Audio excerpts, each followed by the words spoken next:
अरे भाई नंगा पुंगा होने से क्या बोलता है? हाँ? पता खड़ा है। सामने जाके हाँ? पत्ती को भी ढेर कर दिया उसके बाद नंगा पुंगा होता है ये पता। इधर मंडी करो। कौन अंत से आया इधर देख सामने। शाम के 6 बजे ये जो शख्स खड़ा है टकटकी निगाहें लगाकर एक कब्र को बड़े ध्यान से देख रहा है। उसका मकसद ये है कि एक ताजी लाश को किसी भी तरीके से चुरा कर उसके साथ गंदी हरकत करनी है। और ये जो लाश एक औरत की होनी चाहिए, लाश 3 से 4 दिन पुरानी नहीं होनी चाहिए, नहीं तो उसमें से भयंकर बदबू आएगी और ये कुछ भी नहीं कर पाएगा। और इस इंसान ने जानबूझकर एक ऐसे समय को चुना कि उस कब्रिस्तान में कोई भी आसपास आपको नजर नहीं आएगा। ये उस टकटकी निगाहें लगाकर देखने के बाद वहां से वापस लौट जाता है और कुछ सोचते हुए उस कैमरे के फ्रेम से गायब हो जाता है। इसके बाद कहानी आती है कि उस कब्र को उजाड़ दिया गया है और एक कब्र को नहीं 2 से 3 कब्रों को उजाड़ा गया है। लेकिन जब अंदर की कहानी पता लगती है कि रात के अंधेरे में ये जो शख्स आपको अभी कपड़ा पहने हुए नजर आ रहा है, हम आपको दिखाएंगे इस डिकोडिंग क्राइम में कि किस तरीके से वो कपड़े उतारकर नंगे बदन रात के अंधेरे में कब्रिस्तान में यहां से वहां चल रहा है, कैमरों को छुपा रहा है। और कोई कहे कि मेंटली बीमार है तो ऐसा नहीं है, क्योंकि उसने कैमरों को एक तरीके से छुपाने की भी कोशिश की थी, एक ऐसी नाकाम कोशिश जहां पर एक दूसरे कैमरे ने उसे पकड़ लिया। लेकिन आपको बता दें कि लाश को निकालने के बाद, जो औरतों की जो ताजी लाश होती है उनको निकालने के बाद उनके साथ गंदी हरकत तो जरूर करता था, लेकिन इस शख्स पर और कहें हमारे देश में अगर कोई इंसान किसी मुर्दा के साथ रेप जैसी घिनौनी वारदात को अंजाम देता है तो उसे कोई सजा नहीं होती। और क्यों नहीं होती बताएंगे इस डिकोडिंग क्राइम के जरिए। लेकिन उससे पहले समझिए कि किस तरीके से एक सनकी ने लाशों को निकालने की कहें सिलसिला ही कर दिया था। अलग अलग वक्त पर अलग अलग कब्रों से वो लाशों को निकालता और मौज करने के बाद उन लाशों को वहीं पर छोड़कर भाग जाता। क्या है अंदर की कहानी, तफसील से जानिए। तो ये जो तस्वीरें आपने अभी अभी देखी और इस वक्त भी आपकी स्क्रीन पर चल रही हैं, ये मध्य प्रदेश के खांडवा से सामने आई हैं। और जिस शख्स को आप कैमरे पर देख रहे हैं उसका नाम है अयूब खान, उम्र है 50 साल। ये शख्स दैवीय शक्तियां पाने के लिए, क्योंकि इसने एक तांत्रिक क्रिया सीखी और इससे समझ में आया कि अगर ये महिलाओं के साथ, वो भी मरी औरतों के साथ, उनकी लाशों के साथ रेप करेगा तो इसकी जो शक्तियां हैं वो बढ़ जाएंगी। और तो और इस शख्स ने इतनी घिनौनी साजिश रची, इसने ऐसा प्लान किया कि इसने बकायदा अमावस्या की रात को चुना इन कब्रों में जाने के लिए, इन कब्रों से लाशों को निकालने के लिए, ताकि जब भी ये मामला उजागर हो, लोगों को पता लगे, तो सबको ये समझ में आए कि अमावस्या की रात है और इस रात अगर कोई भी कल्ट परफॉर्म किया जा रहा है, कोई भी ऐसी चीज़ की जा रही है, तो उसके पीछे किसी हिंदू तांत्रिक का हाथ हो सकता है। दरअसल आपको सबसे पहले ये जगह दिखाती हूँ, ये तस्वीरें देखिए, ये कब्र की तस्वीरें हैं। यहाँ पर कुछ लोग मौजूद हैं और इस कब्र को, जहाँ पे इस शख्स ने खुदाई की, औरत की लाश बाहर निकाली, उसके साथ रेप किया, उसके बाद उसे आधा अधूरा दफना दिया, अब फिर से उस कब्र को ठीक किया जा रहा है। यहाँ पर चटाइयाँ थी वो बिखर गई हैं, पत्थर बिखर गए हैं। और इस पूरे मामले की शुरुआत होती कुछ ऐसे है कि लगभग 17 मई के आसपास एक शख्स हैं जिनके घर में जब उनकी बुआ का देहांत हुआ और उसके बाद जब वो उनकी लाश को दफनाया जाता है, और तभी होता ये है कि अचानक से वो देखते हैं कि शाम तक जो लाश है वो निकाल ली गई है, मिट्टी इधर उधर हो गई है और उस लाश के पैर से नीचे के हिस्से और यूँ समझिए कि जो मुंह होता है उसके साथ गंदा काम किया गया है। ये समझ में आया, पुलिस को इन्फॉर्म किया गया, उसके बाद दोबारा जो कब्र है उसको फिर से वैसा ही बनाया गया। अब ये सिलसिला 17 को हुआ, फिर 19 को और फिर 21 को फिर से हो गया। अब लगातार उस एरिया में इस तरह से खबरें आई कि एक शख्स है या ऐसा कोई आदमी है जो महिलाओं के साथ गंदा काम कर रहा है। वो देखता है कि जो औरतें जिनके घरों में हाल ही में किसी औरत का देहांत हुआ, उसकी लाश दफनाई गई है, तो आखिरकार जैसे ही लाश दफनाई जाती है उसके करीब 4-5 घंटे बाद, यानी रात को, एक शख्स है जो लाश को निकालकर उसके साथ रेप कर रहा है, क्योंकि पैर का जो हिस्सा होता है, जो कमर से नीचे का हिस्सा होता है, वहाँ पर गंदा काम किया गया और मुँह में गंदा काम किया। ये सारी चीज़ें निकल कर सामने आती है। अब पुलिस बाकायदा प्लानिंग करती है उस शख्स को पकड़ने के लिए और लगा देती है जो कब्रिस्तान है वहाँ पर CCTV और लाइट। लेकिन उसके बाद होता क्या है, अब आप ये तस्वीर देखिए। ये जो स्क्रीन पर आपके वीडियो चल रहा है ये 21 सितंबर का वीडियो है। अगर समय की बात करें तो लगभग 8:10 हो रहे हैं।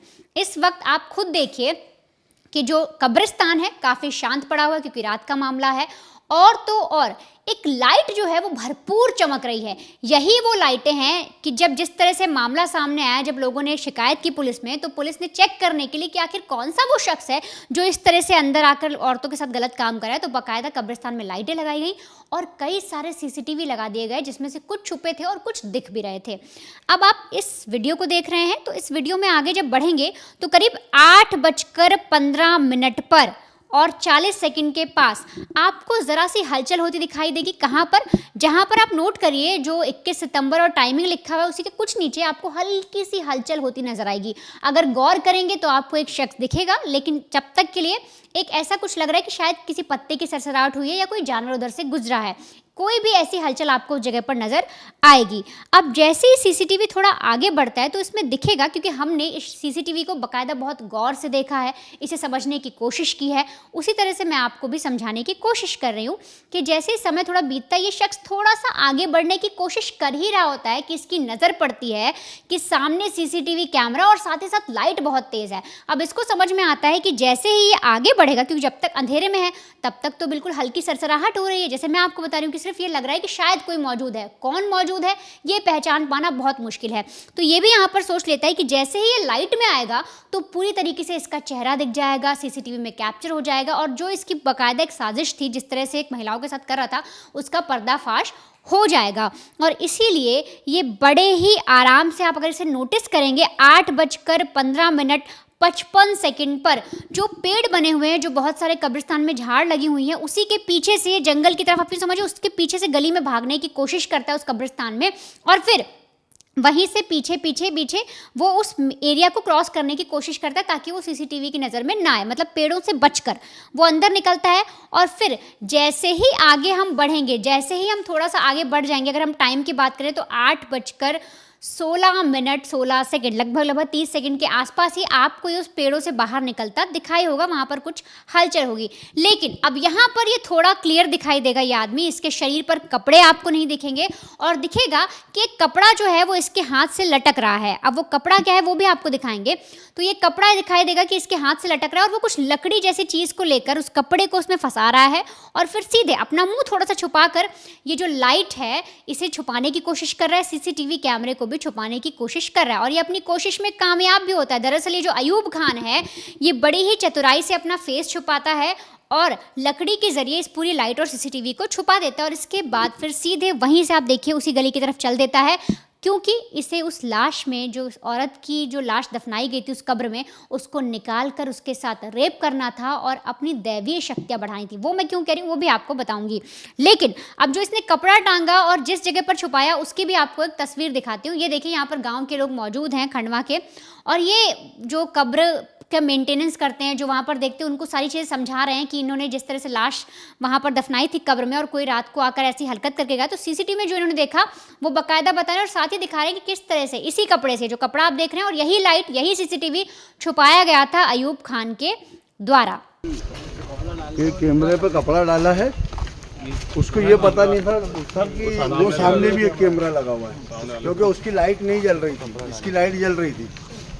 अब यहाँ तक सारी चीज़ें हो जाने के बाद जब CCTV मिल जाता है, इसके बाद पुलिस को पहली बार एक शख्स दिखाई देता है, जैसा हमने आपको देखा एक अंधेरे में। लेकिन उससे पहले दीपक ने भी आपको एक CCTV दिखाया जो 21 सितंबर की शाम 6 बजे का है, यानी उस वक्त लाइट थी और इस आदमी का चेहरा दिख रहा है। अब उस वक्त क्या होता है कि जब पुलिस उसका और रात वाले CCTV का मिलान करती है तो लगभग चेहरा सेम दिखता है। अब होता दरअसल ये है कि पुलिस की जो टीम है बाकायदा सोशल मीडिया पर हर कहीं, क्योंकि हर एक शख्स चाहता था कि इस आदमी के बारे में पता लगे जो लाशों के साथ गलत काम कर रहा है, तो ऐसे में सोशल मीडिया पे इश्तिहार दिए गए, हर कहीं दिखाया गया कि ऐसा कोई भी आदमी आपको दिखे तो बताइए। तो होता ऐसा है कि पुलिस की टीम में से एक शख्स बोलता है कि सर ये तो रजिस्टर्ड अपराधी है, इसका नाम अयूब खान है और ये हाल ही में जेल से छूटा है। अब पुलिस जो टीम जांच कर रही थी उनको अपनी ही एक टीम मेंबर से जब ये सारी जानकारी मिलती है और फाइल खंगालते तो पता लगता है 50 साल का जो अयूब खान है वो आदतन अपराधी है, इस पर 11 और मामले दर्ज हैं और तो और ये भी पता लगता है कि इसने अपनी दोनों पत्नियों का कत्ल भी किया है। दरअसल अयूब खान ने अपनी एक बीवी को कुएं में गिराकर डुबोकर मारा और दूसरी को जिंदा जला दिया, जिसके बाद इसको उम्र कैद की सजा दी जाती है और 15 साल ये जेल में रहता है। और हाल ही में 15 मई साल 2025 को ही ये अपनी सजा पूरी कर वापस जेल से बाहर छूटकर आता है। अब देखिए 15 को ये बाहर आया और 17 को यानी 17 मई को ही कब्र के अंदर ऐसी ऐसी चीज़ें होनी शुरू हो गई। कब्रिस्तान में जो लाशें हैं उनको निकाला जाने लगा, उनके साथ गंदे काम किए जाने लगे और तब जाकर इसकी पूरी पोल खुलती है और पुलिस इसे अरेस्ट करती है। और अरेस्ट करने के बाद जब इससे पूछा भी जाता है कि तुमने ये सारी चीज़ें क्यों की, इसके पीछे मकसद क्या था, तो और क्या चीज़ें हो सकती है, कौन सी ऐसी बीमारी है, किस वजह से ये ऐसा कर रहा था, वो भी आपको बताएंगे। लेकिन ये पुलिस को बोलता है कि जब ये जेल में बंद था तो एक शख्स ने इसे तांत्रिक क्रिया सिखाई थी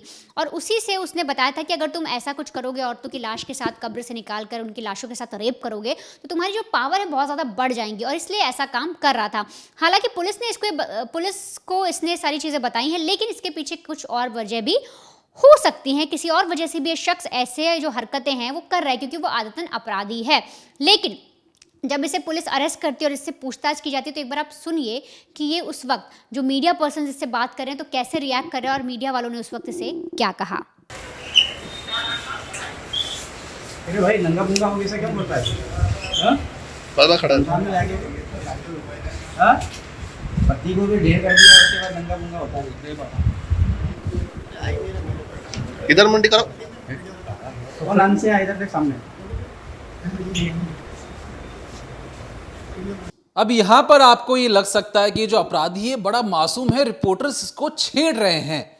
छेड़ नहीं रहा कोई, क्योंकि ये जो अपराधी है इतना शातिर है कि जानबूझकर अमावस्या की रात को चुनता ताकि अगर किसी को शक भी हो तो लोगों को ये लगे कि कोई कहीं या तो साफ तौर पे कहें कि हिंदू पक्ष का कोई अपराधी होगा जो आकर एक तरीके से तंत्र मंत्र के लिए ये सारी क्रियाएं कर रहा होगा।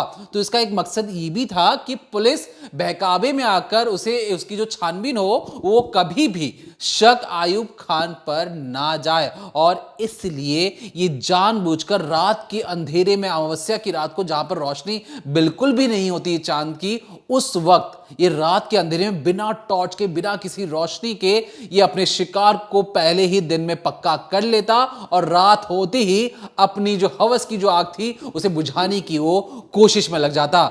लेकिन जिस तरीके से जब पुलिस समझ ही नहीं पा रही थी कि ये जो शख्स है ये ऐसी हरकत क्यों कर रहा है, इसकी बीवी नहीं है, बीवी की भी मौत हो चुकी है और नंगे बदन होकर ये कब्रिस्तान में कैसे घूम रहा है, क्या इसके अंदर डर भय नाम की कोई चीज है भी या नहीं है। तो पता क्या लगा कि ये जो शख्स है इस एक बीमारी है, उसे कहते हैं नेक्रोफीलिया। ये अंग्रेजी शब्द है, लेकिन अब मैं आपको इसको हिंदी में अगर अनुवाद करूं तो इसका मतलब ये होता है कि एक मुर्दे के साथ यौन संबंध बनाने या उसकी तरफ उसका आकर्षण होना। एक लाश के साथ कि ये लाश कुछ कर नहीं पाएगी, लाश किसी को अपना बयान नहीं दे पाएगी, उस लाश के प्रति आकर्षित होना, फिर उसके साथ संबंध बनाना एक तरीके की बीमारी है और इसे कहा जाता है नेक्रोफीलिया। इसे आप मेंटली इल मान सकते हैं कि कब्र की खुदाई कर लाश को बाहर निकालकर रेप किया जाता है। अब इसमें आप सोचेंगे कि भारतीय जो कानून व्यवस्था है क्या इसे कोई कठोर सजा इसमें मिल सकती है, तो आपको बता दें कि नेक्रोफीलिया के लिए कोई अलग से प्रावधान नहीं है हमारी कानून व्यवस्था में। रेप की जो धारा लगती है, दो धारा 375 और 376 जो आईपीसी की जो धारा थी वो सिर्फ और सिर्फ जीवित व्यक्ति पर लागू होती है, मृत इंसान पे नहीं। मैं ऐसा क्यों कर रहा हूं आपको पता लग जाएगा आगे। लेकिन इसमें जो मेन जो दिक्कत हुआ आती है कि अननेचुरल ऑफेंस, मतलब जो नेचुरल चीजें तरीके से नहीं होती है अननेचुरल ऑफेंस माना जाता है। इसमें मृत शरीर को पर्सन नहीं माना जाता और इसलिए यह कानून भी लागू नहीं हो पाता है। मतलब साफ तौर पर अगर जो संविधान जो कानून है वो जिंदा इंसानों के लिए है, जो इंसान इस दुनिया में नहीं है उनके लिए ऐसे कानून नहीं है, तो क्या इसे कोई सजा नहीं होगी? तो देखिए हमारे कानून व्यवस्था में एक धारा जरूर है जो 297 आईपीसी की धारा थी, अब नया कानून आ चुका है, बीएनएस की जो धारा आ चुकी है, तो उसके तहत जो शवों का अपमान करेगा या धार्मिक भावना को जो ठेस पहुंचाने का जो काम होगा उसके तहत कार्रवाई की जा सकती है। अब धार्मिक भावनाओं को ठेस पहुंचाना और किसी लाश के साथ रेप करना दो अलग चीजें हैं, लेकिन सिर्फ और सिर्फ धार्मिक भावनाओं को आहत करना, यही सारी चीजें इस पर लागू होगी और ज्यादा से ज्यादा उस पर तंत्र मंत्र और काला जादू करने का जो आरोप लगेगा उसके तहत उसे सजा मिलेगी। लेकिन रेप जैसी जो घिनौनी वारदात जो कर रहा है, जो परिवार एक अंतिम संस्कार करने के बाद जो अपने लोगों को दफनाता है, कुछ लोग जला देते हैं, तमाम जो चीजें होती हैं, अगर मान लीजिए कोई अपराधी लाश के टुकड़े करके भाग जाए, लाश के साथ कुछ भी उल्टी सीधी हरकत करे, लेकिन ऐसे कोई प्रावधान ही नहीं है क्योंकि वो इंसान अब इस दुनिया में नहीं है, तो उसके लिए कोई कानून लागू नहीं होगा और ये कहीं ना कहीं ये लूप होल है जिसे फिक्स करने की जरूरत है। अब ये सारी चीजें क्यों आती हैं? क्योंकि जो कर्नाटका हाईकोर्ट और सुप्रीम कोर्ट के एक जो पुराने जो केसेस थे उसमें एक साफ तौर पे कहा गया था कि नेक्रोफिलिया जैसी जो बीमारी है उसके लिए साफ तौर पे कोई कानून व्यवस्था नहीं है और कोर्ट ने कहा था कि इसको लेकर एक अच्छी तरीके से कानून व्यवस्था बनानी चाहिए। लेकिन और चंडीगढ़ की माफ कीजिएगा, छत्तीसगढ़ की हाई कोर्ट ने भी एक मामले में मृत महिला के साथ संबंध बनाने को रेप नहीं माना था। तो टोटल 3 कोर्ट हो जाते हैं, कर्नाटका हाई कोर्ट, छत्तीसगढ़ के हाई कोर्ट और सुप्रीम कोर्ट। अब यहां पर अगर आप ध्यान देंगे, अगर आपको याद होगा तो निठारी का जो कांड था उसमें बच्चों और महिलाओं की हत्या और शवों के साथ दुर्व्यवहार किया गया था। मतलब किसी इंसान को आपने मार दिया, उसके बाद उसके टुकड़े टुकड़े करके वो जो खा गया, तो एक इंसान मर चुका है, नरभक्षी बन चुका है, लेकिन उसमें भी अब मरने की बाद जो चीजें होती हैं वो एक तरीके से उसके लिए कोई अलग से कानून नहीं बनाए गए हैं। अब इसमें एक और मामला आ जाता है, रंगराजू केस, जो कर्नाटका का मामला है और इसे इसलिए आपको ध्यान से समझने की जरूरत है, रंगराजू केस, क्योंकि रंगराजू का जो केस हुआ था, जो कर्नाटका हाई कोर्ट ने 2030 में इसका जो एक फैसला सुनाया था, रंगराजू पे आरोप था कि उसने एक महिला की हत्या की, फिर उसका रेप किया, मरने के बाद उसके साथ यौन संबंध बनाए और पुलिस ने उस पर जो हत्या का मुकदमा दर्ज किया और बलात्कार का मामला भी दर्ज किया। याद रखिए, जो बलात्कार हुआ था वो मरने के बाद हुआ था। अदालत में जब सुनवाई चली तो ट्रायल कोर्ट ने उसे हत्या और रेप दोनों का दोषी माना, मतलब उन्होंने माना कि रेप हुआ है और जो हत्या भी हुई है। लेकिन जब वो अपराधी रंगराजू हाई कोर्ट में जाकर अपील करता है तो हाई कोर्ट में रेप की परिभाषा जो सीधे तौर पे कहा जाता है कि सिर्फ और सिर्फ जिंदा इंसानों के साथ ही अगर कोई दुर्व्यवहार होता है तो उसे रेप माना जाता है। मृत शरीर के लिए एक औरत के साथ जो अगर कोई चीज ऐसी होती है तो उसे रेप नहीं माना जाएगा और इसलिए रंगराजू केस में से उस पर जो रेप का मुकदमा चलना था उसे हटा दिया जाता है, लेकिन उस पर हत्या का मुकदमा जरूर चलता है क्योंकि उसने हत्या की थी। अब अदालत ने जो खास टिप्पणी की उसके लिए आपको ध्यान से सुनना चाहिए। मुर्दे के साथ यौन संबंध बनाना एक घिनौना और अमानवीय काम है। मतलब एक इंसानी दिमाग किस तरीके से सोच सकता है कि एक लाश के साथ या मुर्दे के साथ संबंध बनाना है, यौन संबंध बनाना है। तो इस विकृत मानसिकता को उन्होंने माना कि विकृत मानसिकता है, लेकिन भारतीय कानून व्यवस्था में जो कि पुराना जो कानून था आईपीसी, उसमें नेक्रोफिलिया को अपराध की श्रेणी में नहीं रखा गया है और इसलिए अदालत चाहकर भी आरोपी को रेप का दोषी करार नहीं दे सकती है। ये जो टिप्पणी है, अब ये जो टिप्पणी इसलिए अहम हो जाती है क्योंकि तमाम जो देश में जो कभी ऐसे मामले आते हैं तो हवाला दिया जाता है कि देखिए कर्नाटका हाईकोर्ट ने उस वक्त ये टिप्पणी की थी और इसलिए जनाब आप भी इससे दोष मुक्त कर दें। और कोर्ट ने केंद्र सरकार से अनुरोध किया था कि आईपीसी, उस वक्त जो आईपीसी में बदलाव कर नेक्रोफिलिया को अपराध बनाया जाए। अब कहीं ना कहीं जो उस पर हत्या का मुकदमा दर्ज था तो हत्या हो गई और रेप का जो उस पर जो था उसमें वो बरी हो जाता है। तो ये जो मैं आपको सारी चीजें बता रहा हूं वो इसलिए बता रहा हूं क्योंकि देखिए एक मुर्दे के साथ उसके जो बॉडी, जो लाश या जो जिस किसी की भी वो लाश हो, वो अब इस दुनिया को छोड़कर जा चुकी है। लेकिन एक इंसान, हम जानवर नहीं हैं, एक इंसान जो मरे हुए इंसान को रिस्पेक्ट की नजर से देखता है। हमारे समाज में अगर कोई भी इस दुनिया में नहीं होता, हम उसके बारे में भला बुरा नहीं कहते हैं, सब अच्छा ही कहते हैं। लेकिन जब अगर ऐसी चीजें समाज के अंदर हो और आप कहेंगे कि मेंटली इल है, अगर आपने देखा किस तरीके से वो कैमरों को छुपा रहा है और किस तरीके से उसका दिमाग इतना काम करता है कि उसे पता है कि कैमरे कौन सी दिशा में, वो कब्रिस्तान के सामने खड़े होकर कब्र को देखता है और उसे पता है कि अगर भी सारी चीजें मुझे अपना शिकार कैसे करना है, और उसके बाद उसे कोई कहे कि मैं मेंटली इल हूं, तो गलत है। ये कहीं ना कहीं शातिर अपराधी होते हैं, इन्हें पता होता है कि इन्हें कब क्या कैसे करना है और किसके सामने भोलेपन की एक्टिंग करनी है। और इसलिए जब रिपोर्टर इसे छेड़ कर पूछ रहे हैं तो ये हकलाने लगता है, मुंह घुमाने लगता है, इसे आंखों में आंखें डालकर ये बात नहीं कर पा रहा है। और सोचिए ये जो चेहरा है इसके पीछे एक दरिंदा है, एक राक्षस है जो पता नहीं ये जिंदा इंसानों के साथ क्या करता होगा। ये मुर्दे के साथ अगर ऐसी हरकत कर रहा है तो सोचिए जो इसके सामने जिंदा इंसान घूमते होंगे